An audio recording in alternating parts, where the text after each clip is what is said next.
Selidiki aku, lihat hatiku, apakah ku sungguh mengasihimu, Yesus. Kau yang maha tahu dan menilai hidupku, tak ada yang tersembunyi bagimu. Telah kulihat kebaikanmu yang tak pernah habis di hidupku. Ku berjuang sampai akhirnya kau dapati aku tetap setia.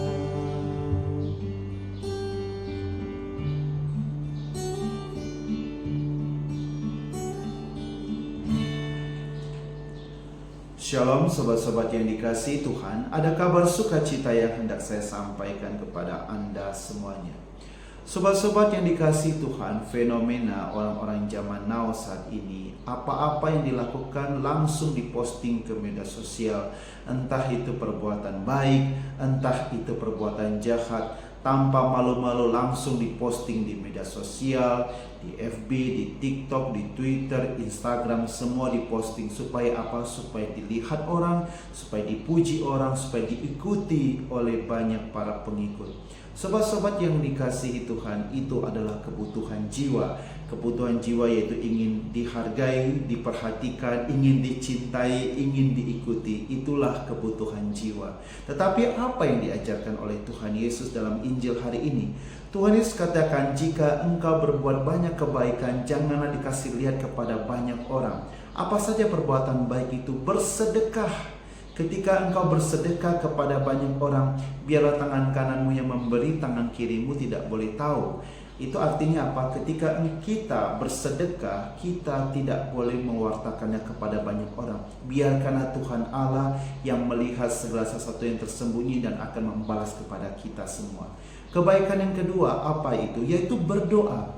Tuhan Yesus juga meminta kepada kita, kalau kita berdoa, itu doalah di tempat yang tersembunyi yang tidak diketahui oleh banyak orang. Maksud dalam doa ini adalah doa pribadi, bukan berdoa di dalam gereja ya. Dalam gereja kita bersama-sama dalam perayaan Ekaristi, di mana kita bertemu dengan Tuhan Yesus dan Tuhan Yesus menyucikan kita kembali. Yang dimaksud doa di sini adalah doa pribadi.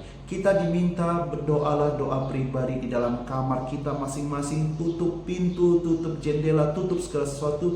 Biarlah kita berkomunikasi dengan intim dengan Tuhan Allah, biar kita fokus kepada Allah dan Allah pun sungguh melihat perbuatan baik kita. Perbuatan baik yang ketiga adalah berpuasa. Nah, disinilah godaan terbesar bagi kita yang juga berpuasa. Kadang-kadang dalam berpuasa juga tanpa sadar mimik wajah kita kelihatan lesu, loyo, tidak bersemangat. Tetapi Tuhan meminta kepada kita ketika kita berpuasa, tampillah seolah-olah tidak berpuasa. Dengan wajah yang gembira, cucilah mukamu, minyakilah rambutmu, bergembiralah, bertertawalah, berceritalah seperti orang tidak berpuasa. Supaya apa? Supaya amal baik ketika kita berpuasa tidak diketahui orang dan itu dibalas oleh Tuhan sendiri. Sobat-sobat yang dikasihi Tuhan, Tuhan meminta kepada kita untuk melakukan banyak perbuatan baik dan tidak diketahui. Supaya apa? Supaya segala amal kita akan dibalas di surga nanti.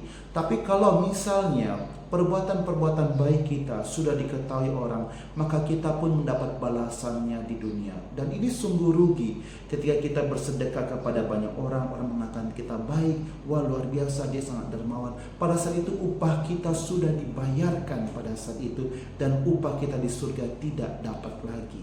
Dan ketika kita misalnya kita berdoa, orang mengatakan, wih luar biasa dia begitu saleh dan suci, dia berdoa dengan luar biasa. Pada saat itu upah kita sudah dibayarkan dan upah di surga kita tidak dapat lagi. Sangat rugi. Dan ketika kita berpuasa dengan setengah mati, tahan makan, tahan lapar, tahan haus, Dan tiba-tiba orang mengatakan, iya dia berpuasa, sangat suci hatinya, sangat luar biasa, dia dipuji orang. Pada saat itulah amal baik kita sudah dibayar pada saat itu, dan kita tidak mendapat bayaran lagi di surga dan tidak mendapat upah lagi di surga. Sangat rugi. Sobat-sobat yang dikasihi Tuhan, pesan Tuhan kepada kita, perbuatan baik yang tidak diketahui, yang tersembunyi juga mendapat upahnya di surga. Tetapi ingat, perbuatan jahat juga dilihat oleh Tuhan. Bahkan perbuatan jahat dilakukan dalam tersembunyi pun tetap dilihat oleh Tuhan dan mendapat ganjarannya. Sobat-sobat yang dikasihi Tuhan, hidup adalah pilihan. Kita diberi waktu oleh Tuhan kesempatan untuk memilih dalam hidup ini, entah berbuat baik, entah berbuat jahat. Baik perbuatan, entah perbuatan baik, entah perbuatan jahat yang dilakukan dalam tersembunyi tidak diketahui orang, tetap masing-masing mendapat ganjarannya. Sobat-sobat yang dikasihi Tuhan, mintalah Roh Kudus, supaya Roh Kudus yang menuntun kita setiap hari, supaya kita terus bisa berbuat kebaikan dalam hal yang tertentu, dalam hal tersembunyi, supaya tidak diketahui oleh banyak orang. Shalom, Tuhan memberkati Anda semuanya.